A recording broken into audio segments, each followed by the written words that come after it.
셰프님, 네. 입맛 없을 때 하나씩 집어먹기 딱 좋은 반찬. 네. 이 마늘을 통째로 절여낸 마늘조림 재료부터 한번 볼까요? 네. 저희 마늘 조림이라서 당연히 이렇게 마늘 들어가는데요. 이렇게 네. 통마늘 갖다 좀 준비를 해봤고요. 네. 여기에다 저희가 좀 이따가 약간 튀기듯이 구울 거라서 전분가루 좀 같이 준비를 했어요. 네. 여기에다가 그냥 되게 졸여주는 과정은 굉장히 좀 간단한데요. 여기다가 맛술 살짝 네. 넣어가지고 마늘에 있을 수 있는 약간의 그 향을 갖다 좀 없애주고, 그다음 진간장 네. 그리고 생강즙을 좀 넣어서 이 마늘이랑 생강이랑의 그 굉장히 어울리는 맛을 좀 줄 거고요. 네. 올리고당 좀 넣어줄 건데 여기에다가 조금 더 고소하고 맛있는 맛을 주기 위해서 네. 저희가 지금 견과류, 오늘은 그냥 아몬드랑 그다음에 해바라기 씨를 좀 준비를 했는데 네. 여기에다가 페퍼론치노 약간 매운 고추 있잖아요. 네. 그걸 같이 넣어가지고 약간 단짠? 약간 그러면서 매콤한 맛까지 오. 한번 알려드려보도록 할게요. 셰프님, 네. 이 마늘은 원래 면역력에 굉장히 좋다고 하잖아요. 맞아요. 네. 그래서 영양 만점 반찬 마늘조림 바로 만들어 볼까요? 네. 자, 오늘 아주 마늘 좋아하시는 분들은 너무 좋아하실 것 같습니다. 맞아요. 이렇게 제가 지금 마늘을 통마늘로 좀 준비를 해주세요라고 말씀을 드렸어요. 네. 마늘은 한번 그냥 깨끗이 씻어주신 다음에 네. 여기 꼭지 부분 있잖아요. 네. 이 부분은 꼭 좀 잘라서 손질을 좀 해주세요. 이 부분에서 약간 쓴맛이 나나요? 근데 이게 만약에 꼭지 부분이 있게 되면 이게 약간 훨씬 더 빨리 타게 돼요. 그래서 타가지고 쓴맛도 나고 진짜 아린 맛도 나기 때문에 요거는 꼭 좀 제거를 좀 해주시고요. 네. 오늘은 좀 같이 좀 있긴 하지만 약간 조림을 할 때 이 마늘 크기가 약간 비슷한 것들로 준비를 해주시면 훨씬 더 좋을 것 같고요. 네. 이렇게 너무 뚱뚱한 거는 약간 조리 시간이 달라서 좀 익힘 정도가 다를 수 있으니까 이렇게 반 정도로 잘라가지고 조림을 해주셔도 될 것 같아요. 자, 그러면 네. 저희가 이제 통마늘을 이제 준비를 해봤고요. 네. 이 다음 뭐 하면 될까요? 저희 이제 꼭지를 따서 지금 준비를 했고요. 네. 너무 큰 마늘만 좀 반 정도 잘라가지고 해준 다음에 요거에다가 전분을 묻혀줄 건데 네. 저 같은 경우에는 이렇게 비닐을 이용을 해가지고 좀 간편하게 해볼까 해요. 여기다가 마늘을 넣어주시고 여기다가 제 감자 전분, 감자 전분. 네, 솔솔솔 뿌려주신 다음에 저는 그냥 사실은 그냥 이 통마늘을 이렇게 네. 굽듯이 한번 구우실 거라 생각을 했거든요. 네, 뭔가 네. 이 조리를 한다면. 근데 오늘은 이렇게 네. 전분가루를 따로 묻혀주시는 이유가 뭔가요? 전분을 이렇게 좀 해주시게 되면 마늘이 그냥 좀 익을 때 겉은 그래도 조금 수분이 나오는 것도 막아주면서 네. 해줄 수 있고 약간 고소한 맛까지 좀 줄 수 있어서 예. 전분을 갖다가 좀 묻혀주도록 할게요. 저는 통마늘로 먹었던 거는 뭐 쌈 싸 먹을 때 저는 워낙에 마늘 좋아해서 크게 통마늘로 먹어봤던 적도 있고 네. 장아찌. 장아찌도 예. 있죠. 아니면 제가 지금 오늘은 마늘 조림 알려드리는데 네. 이렇게 마늘 좀 많이 있으실 때 살짝 똑같이 이렇게 꼭지는 좀 떼주신 다음에 꿀 있죠. 집에 혹시 꿀이 있으시면 이거 갖다가 좀 약간 살짝만 마늘 데치셔가지고 절여놔주세요. 물기 빼가지고 그러면 그 꿀 마늘이 좀 되거든요. 그거 하고 한 달 정도 있으면 그 마늘의 알싸한 맛까지 많이 빠지게 돼요. 네. 그럼 그 상태에서 그냥 밥 드실 때나 아니면 조금 힘이 났으면 좋겠을 때 할 때 한두 개씩 드시면 굉장히 맛있고 약간 힘도 나는 느낌? 예. 그래서 그런 식으로 약간 간식 같은 느낌으로다가 드시는 것도 되게 좋아요. 자, 이렇게 네. 통마늘 하나하나에 전분가루가 잘 묻었어요. 네. 자, 이제 준비가 다 된 것 같은데요. 네. 맛있게 조리로 가볼까요? 네, 자 이렇게 주시고 그거 좀 주시면 자, 이렇게 팬에다가 저희가 좀 준비한 약간 기름을 조금 넣어줄 거예요. 네. 근데요, 오늘 좀 기름을 넉넉하게 해주시는 것 같아요. 네, 아까 말씀드린 것처럼 네. 약간 튀기듯이 밖에서부터 조금 이렇게 안에까지 잘 익을 수 있도록 예. 좀 많은 기름을 좀 활용을 할 거고요.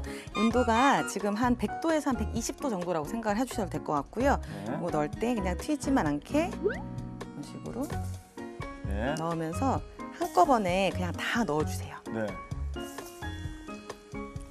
저희가 평소에 하던 뭐 180도, 170도는 아니고. 네, 아니요. 그보다 낮은 온도인데 예. 그리고 제가 왜 한꺼번에 다 넣어주세요 하는 거는 저희가 재료가 들어가면 기름 온도가 탁 낮아지잖아요. 네. 그런 식으로 해가지고 약간 낮은 온도에서 아까 말씀드린 것처럼 데쳐내듯이 네, 이런 식으로 하고 네. 여기서부터는 제가 지금 기름 그 온도를 올리느라고 네. 제가 센 불에서 했는데 여기서부터는 약간 중간 불에서 중간불에서. 서서히 약간 익혀주시면서 하시면 될 것 같아요. 네.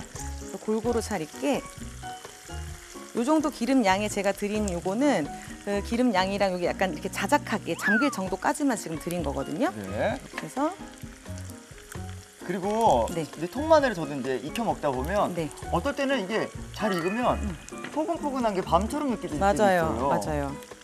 마늘을 어떻게 요리하냐에 따라서 맛도 약간 식감도 달라지는 것 같아요. 네, 그리고 요거는 진짜로 그 단단했을 때랑 익혀졌을 때랑 식감이 지금 말씀 주신 거 너무 다르기 때문에 네. 여러 가지로 활용을 하셔도 너무 좋을 것 같고요. 약간 무화과잼 같은 거 집에서도 많이 만드시잖아요. 네. 원래 약간 가을철이 무화과가 많이 있을 때인데 그때 약간 무화과잼 만드실 때 마늘을 갖다가 한 2톨 정도만 넣어가지고 같이 잼을 좀 만들어주시면 또 감칠맛까지 나거든요. 네. 그렇게 해서 드시는 것도 참 좋아요. 이 상태에서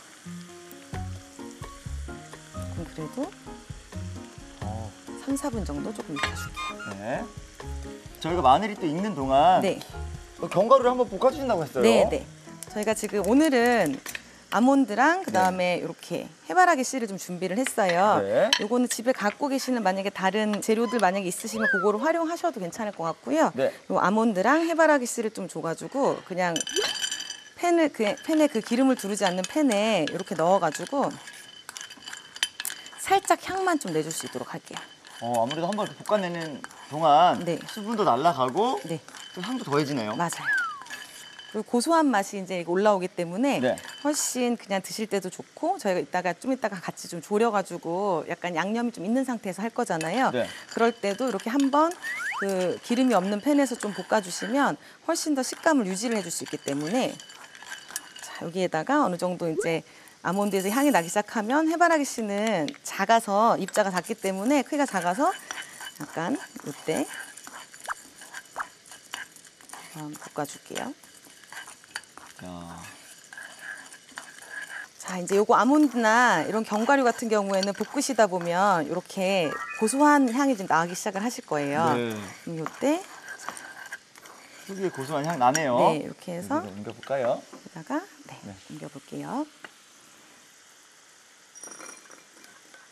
소리까지 아주 그냥 바삭하게. 네, 이렇게 해서 좀 네. 미리 좀 준비를 해 놓을게요. 자, 마늘은 네, 자, 자, 지금 네. 색이 굉장히 노릇노릇하게 잘 났어요. 네, 맞아요. 그 지금 기름이 조금 그래도 조금 줄어들었죠? 없어지긴 했지만 이렇게 돼 있을 때 이렇게 맛술을 조금 넣어주시고요. 네.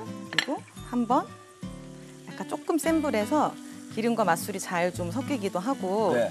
여기에서 맛술이 또 이제 그게 약간 술이잖아요. 그래서 네. 알코올이 조금 날아갈 수 있도록 조금 센 불에서 한번 우르르 익혀주시고요.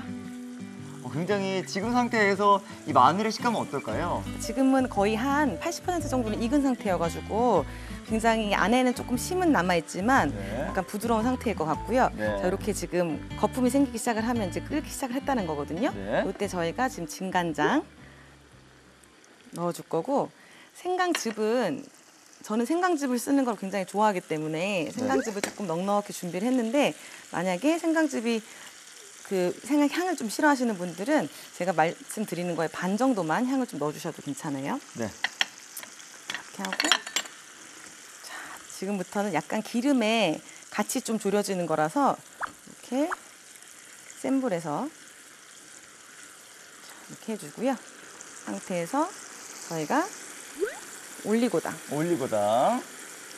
약간의 단맛 내주나요? 네, 단맛도 내주고 여기 지금 조림이기 때문에 약간 저희가 반찬 할 때 네.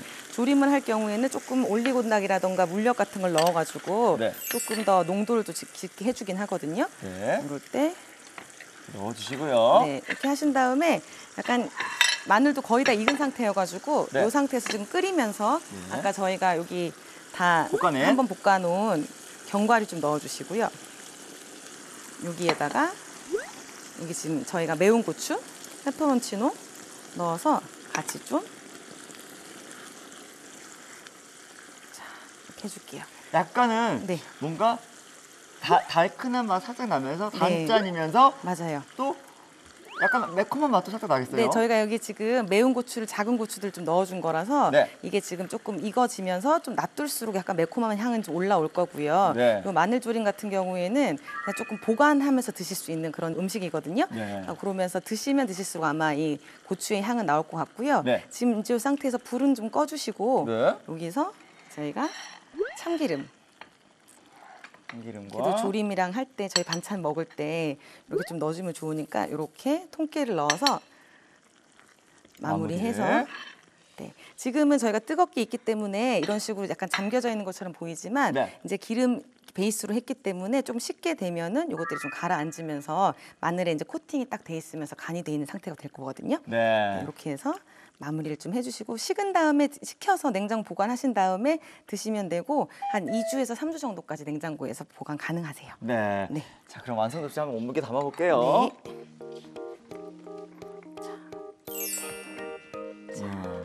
이렇게 해서 이렇게 그릇에 좀 담아볼게요. 예. 굉장히 먹음직스러워 보여요. 여러 가지 음식과 잘 어울릴 것 같은데요. 함께 곁들여 먹으면 좋을 음식은 어떤 게 있을까요? 사실은 여기에서 제가 생각하기에 제일 좋은 거는 정말 맑은 흰 죽 있죠. 예. 그거에다가 많이 드셔도 너무 괜찮고 아니면은 저희가 고기 구워서 드실 때 네. 이거랑 같이 하시면 약간 달콤하면서 그다음에 요 마늘까지 다 맛있게 드실 수 있으니까 네. 저희가 견과류도 넣어서 굉장히 고소하실 거예요. 네. 이렇게 드시면 좋을 것 같아요. 야, 정말 마늘의 대변신이네요. 자, 이렇게 해서 네. 하나하나씩 먹어도 맵지 않고. 네, 저희가 다 익혔기 때문에 네. 매운맛은 없어지고 그다음에 부드러운 맛만 남아 있을 거예요. 네. 자, 이렇게 너무나 먹음직스러운 마늘 조림이 완성됐습니다. 먼저 마늘의 꼭지를 제거해 주세요. 비닐봉지에 마늘과 전분을 넣어 고루 묻혀줍니다. 이렇게 마늘에 전분을 묻히면 수분이 나오는 걸 방지하고 고소함을 배로 살릴 수 있어요. 팬에 식용유를 넣어 달군 뒤 전분 묻힌 마늘을 넣어 튀겨줍니다. 다른 팬엔 아몬드를 넣어 볶다가 해바라기 씨를 넣어 볶아내주세요. 마늘 튀기던 팬에 맛술을 넣은 뒤 진간장, 생강즙, 올리고당, 볶은 견과류, 페페론치노를 넣어 졸여줍니다. 참기름과 통깨도 넣고 섞어주세요. 마지막으로 그릇에 먹을 만큼 담으면 마늘 조림이 완성됩니다.